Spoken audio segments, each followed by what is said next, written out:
Good morning sa inyo mga idol. Sa tulad kong ama o first timer na maging ama, napakasaya sa pakiramdam na ikaw yung maghahatid sa anak na panganay mo.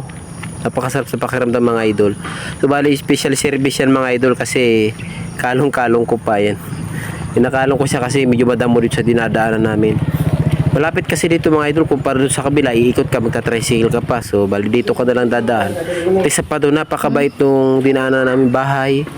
Kasi pinapadaan kami doon at napakalaki tulong nun. Napaka-shortcut niya mga idol. Bali, dito kami sa school ng Pilmis mga idol. Saan na?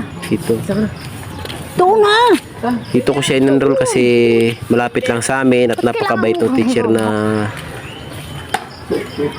napasukan niya mga idol.